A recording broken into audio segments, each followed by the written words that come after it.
오늘 함께 은혜를 나누고자 하는 말씀은 베드로전서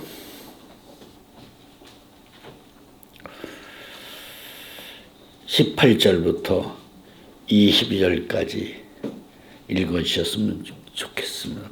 베드로전서 3장 18절 말씀, 신약 380페이지. 그리스도께서도 한 번 죄를 위하여 죽으사 의인으로서 불의한 자를 대신하셨으니 이는 우리를 하나님 앞으로 인도하려 하심이라. 육체로는 죽임을 당하시고 영으로는 살리심을 받으셨으니 저가 또한 영으로 옥에 있는 영들에게 전파하시니라. 그들은 전에 노아의 날 방주 예비할 동안 하나님이 오래 참고 기다리실 때에 순종치 아니하던 자들이라. 방주에서 물로 말미암아 구원을 얻은 자가 몇 명뿐이니 겨우 8명이라.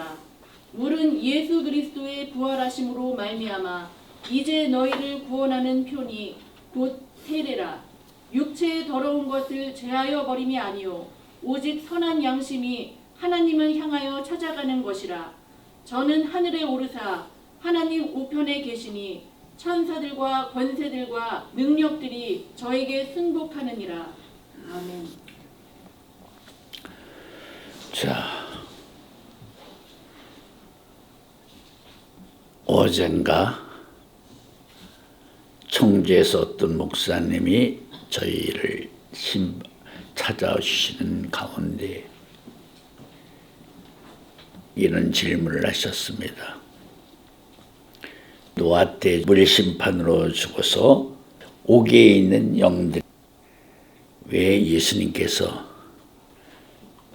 그들에게 찾아가셔서 복음을 전하심으로써 구원시켜 주셨느냐? 그 구원의 대상은 노아 때 물심판 받은 사람들에게 한정되어 있는 것이냐? 그래서 오늘 여러분들에게 이 부분을 한번 짚고 넘어가야겠다 하는 생각이 나서 이 말씀을 선택한 것입니다. 노아 때 물로 심판받은 사람들만이 옥에 있는 것은 아닙니다. 여기서 옥이란 말은 이런 의미로 생각을 해야 됩니다. 이 말을 바꾸어 말하면 스올이라고도 말할 수가 있습니다. 구속사의 입장으로 말한다면 아직 구속사의 끝자락에서 이루어지는 심판이 완전히 이루어진 것은 아니다. 물론 예수님이 세상 끝에 오시긴 하셨지만은 나고 예수님 때 인류 전체를 심판하는 것은 아니라고 말할 수가 있죠. 그렇다면 노아 때 죽은 영혼들, 물로 심판받아서 옥에 갇힌 영혼들을 왜 예수님은 그들에게 찾아가셔서 복음을 전하심으로써 구원받게 하셨느냐 하는 이유를 조금 설명을 한다면 이런 뜻으로 말할 수가 있습니다.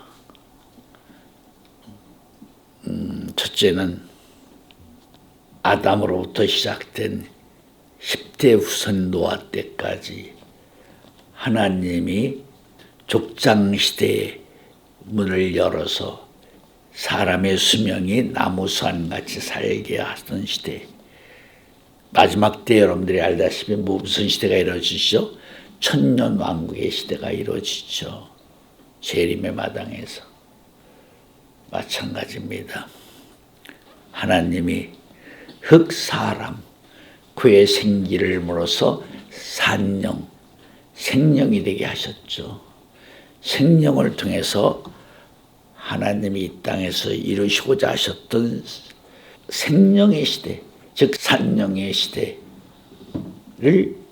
아담의 후손들로부터 10대 후손인 노아 시대에 이르기까지 보여주시고자 하신 것이 바로 하나님이 족장 시대를 열었던 첫 번째 이유 중에 하나라고 말할 수 있다 하는 것을 알아야 됩니다. 그렇기 때문에 무드셀라 같은 사람은 962세를 살았죠. 말하자면 38년 모자라는 1000년의 시대를 살았다고 말할 수가 있습니다. 아담이 930세를 살았습니다. 노아는 950세를 살았고요. 그러니까 바로 아담이라는 첫 인물이 비록 행위의 언약에 불순종함으로써 에덴 동산에서 쫓겨는 났지만은 그러나 아담을 통해서 이루시고자 하시는 하나님의 뜻은 아담을 통해서 보여주셨다 하는 그 점이 요한복음 3장 16절 말씀처럼 하나님이 이처럼의 사랑이셨다라고 말할 수가 있는 것입니다. 이처럼의 사랑을 보여주시기 위해서 창세기 3장 21절에서 양을 잡아서 아담과 여자에게 가죽옷을 지어 입혔다 하는 것이죠. 하나님이 아담에게 가죽옷을 지어 입히지 않고 무화과 잎으로 해 가린 그 상태로 아담을 이 땅에 내어 쫓았다면 아담은 이 땅에서 930세를 살 수가 없어요. 많이 살아봤자 아마도 한 120년 전으로 살 수밖에 없는 그런 인생으로 전락하고 말았을 것입니다. 비록 불순종을 해서 내어 쫓기는 자였지만 영적으로는 진자로서 이긴 자에게 모든 것을 빼앗겼지만은 그러나 하나님 자신이 둘째 아담으로 오셔야 되는 입장을 생각하시면서 아담에게 가죽옷을 지어 입혔다. 그럼으로써 아담이 산령의 존재의 의미를 가지고 이 땅에서 930세를 살 수 있었다.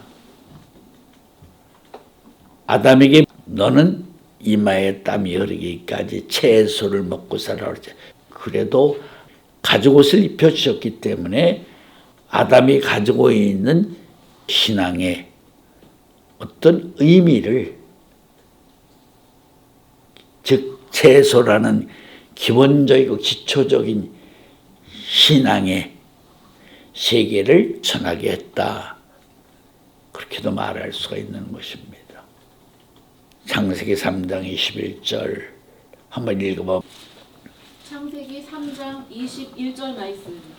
여호와 하나님이 아담과 그 아내를 위하여 가죽옷을 지어 입히시니라. 가죽옷을 입혔기 때문에 비록 패배자인 아담이었지만 아담을 통해서 이루시고자 하시는 하나님의 뜻만큼은 이 땅에서 아담의 후손을 통해서 보여주고자 하신 것이 족장시대였다라고 말할 수가 있는 것입니다.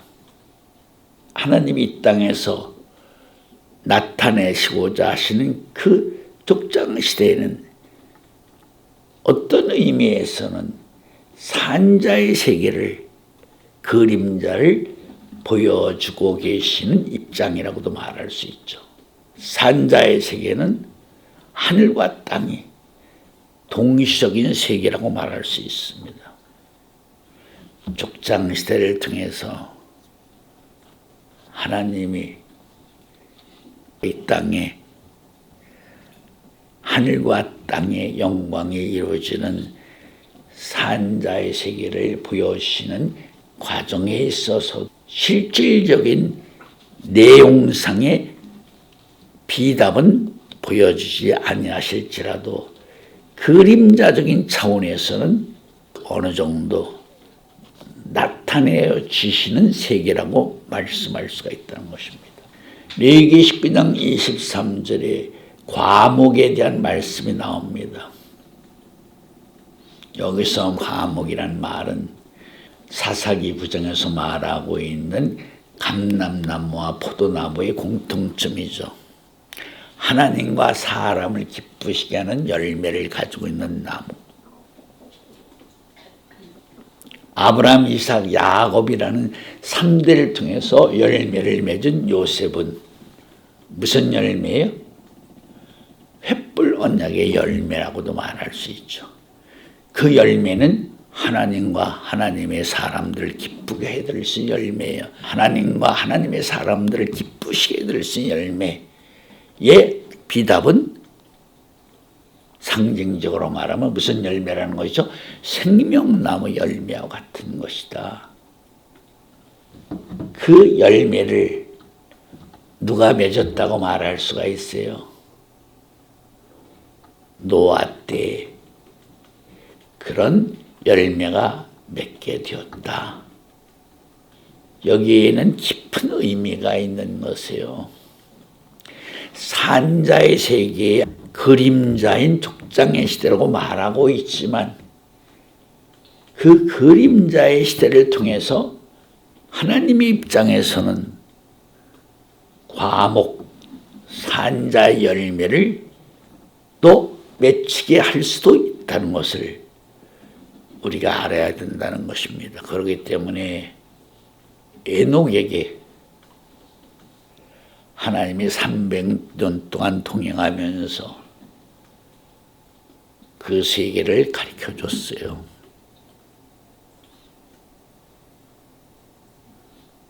그리고 에녹의 아들 무드셀라, 그 다음에 무드셀라의 아들이 라멕이지. 그러니까 에녹, 무드셀라, 라멕 3대를 통해서 열매 맺은 사람이 누구예요? 바로 노아라고 말할 수가 있는 것이죠. 그렇기 때문에 어느 의미에서는 노아를 통해서 하나님이 마귀 모르게 어떤 의중을 갖고 계시다고 말할 수 있어요? 심판을 전제로 한 새 창조, 새 역사의 세계를 이루시고자 하시는 하늘에 있는 천사들도 모르고 아들들도 모르는 그런 비밀을 하나님이 노아에게 가르쳐 주시고 노아를 통해서 그 목적을 이루시게 하셨다는 사실이 노아 이 시대 속에 감춰져 있는 비밀스러운 비전이라고 말할 수가 있어요.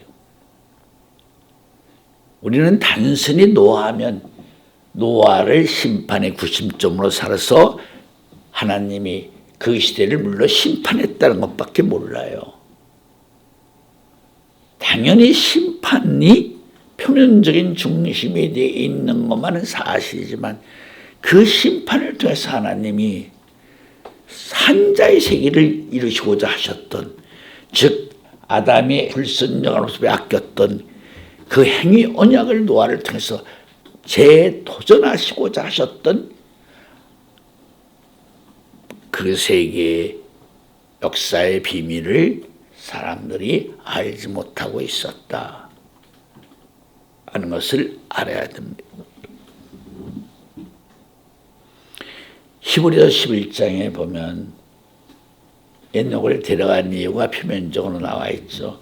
하나님을 기쁘시게 된 믿음으로 증거를 받은 자이기 때문에 그를 죽는 세상에 남겨둘 수가 없어서 하나님이 데려가셨다 하는 것이 기록된 말씀을 통해서 나타내는 사실이에요. 그러나 단순히 그것 때문에 데려가신 것은 아니에요.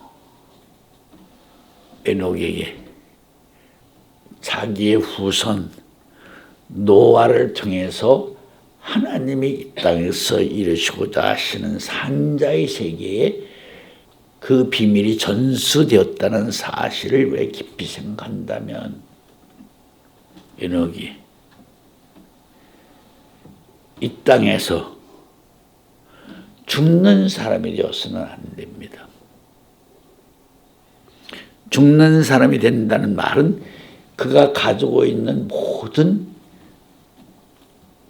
산자의 비밀의 메시지 내용이 흙에 기록이 된다는 것을 알아야 됩니다.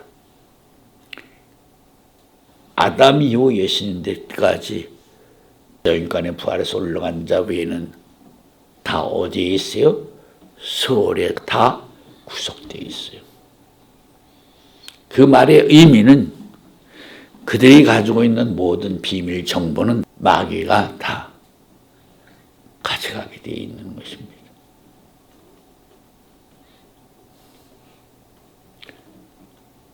그렇기 때문에 마태 8장 11절 말씀처럼 아브라함, 이삭, 야곱도 하나님이 죽는 자로 서울에 던져버린 것이 아니라 바로 천국으로 낙원으로 데려가셨다 하는 사실을 알아야 됩니다.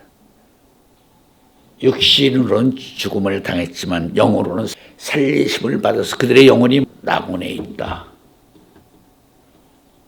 하는 것을 깊이 생각한다면 당연히 에녹도 하나님이 데려가시게 되어 있었다.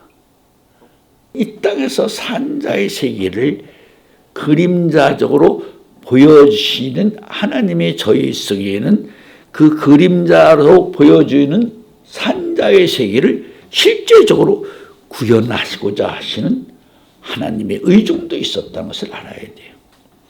방주 속에서 비둘기의 역사를 하시고 방주에 나와서 창세기 9장에서 노아가 아담과 똑같은 축복을 받죠. 생육, 번성, 충만. 바로 이 점에 우리가 깊은 관심을 가져야 돼요. 노아에게도 첫 번째 아담에게 주었던 똑같은 축복을 줬다는 거죠. 생육, 번성, 충만시켜라. 그리고 나서 무지개의 언약을 받고 또 포도원을 만드는 역사를 진행하셨습니다. 여호와 하나님이 노아를 통해서 역사한 역사의 세계는 지금 이 시대 사람들도 사실 깨닫지 못하는 놀라운 역사를 했습니다. 그렇기 때문에 어느 의미에서는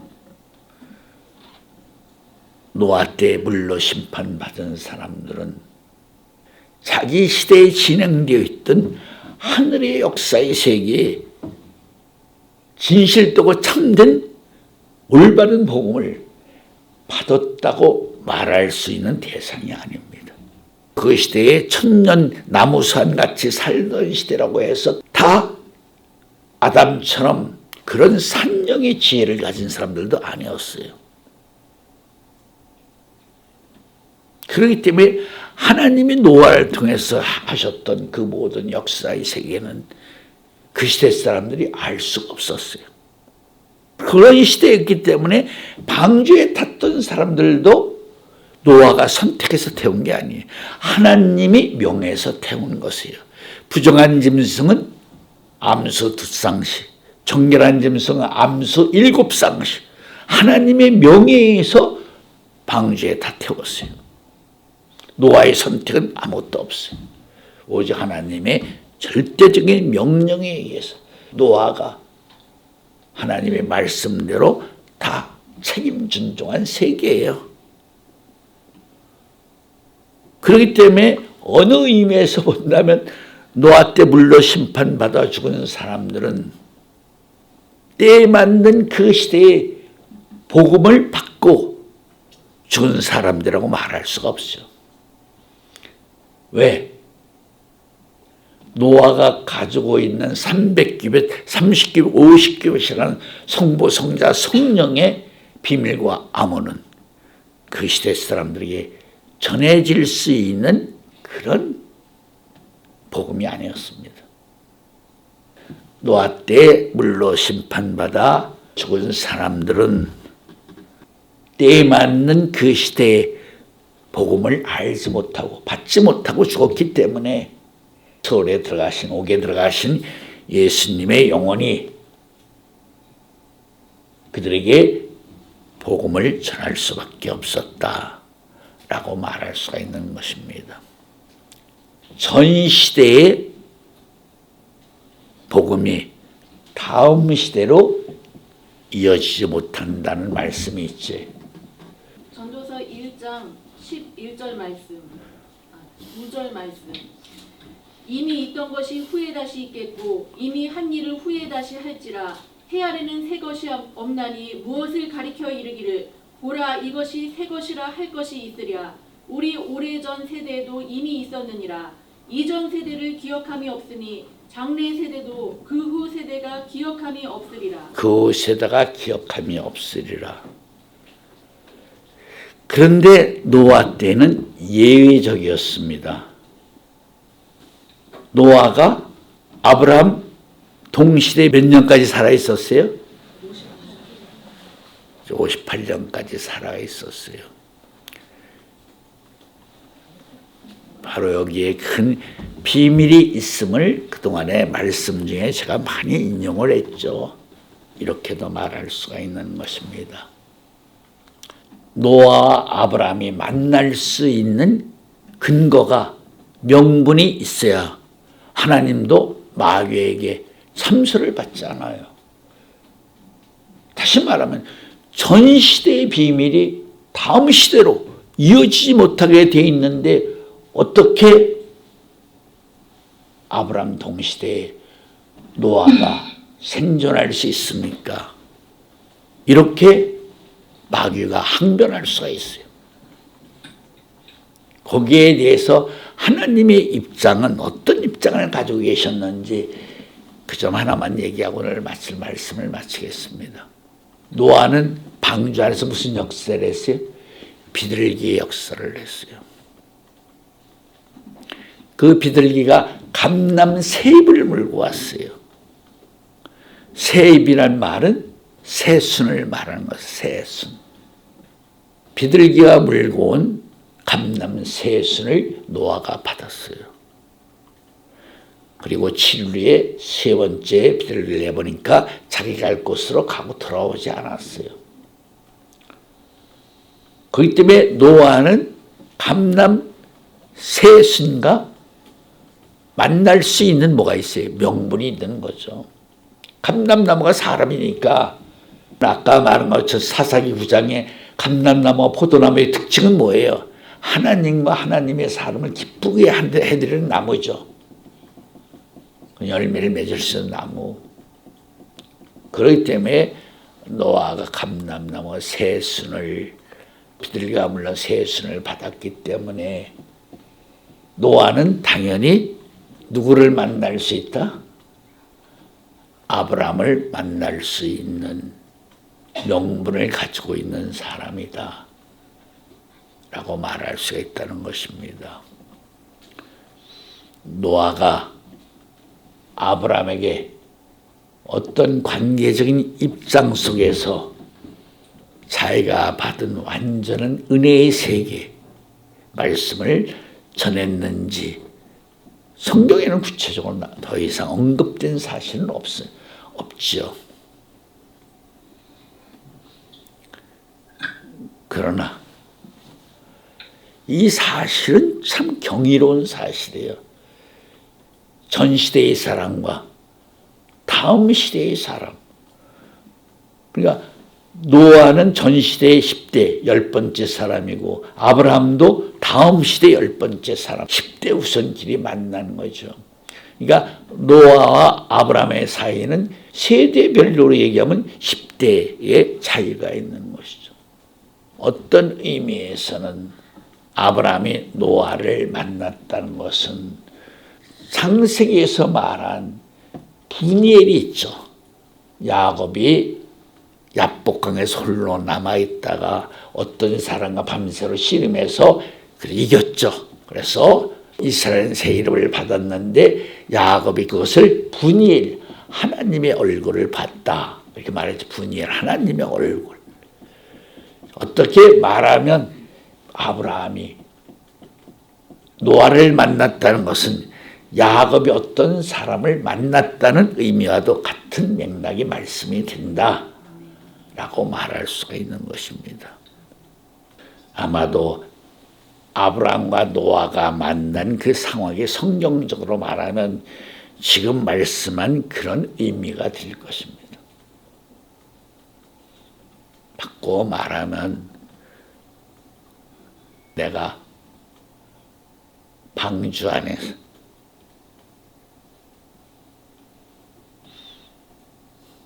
비둘기를 내보내서 비둘기가 물고 온 사람이 너다.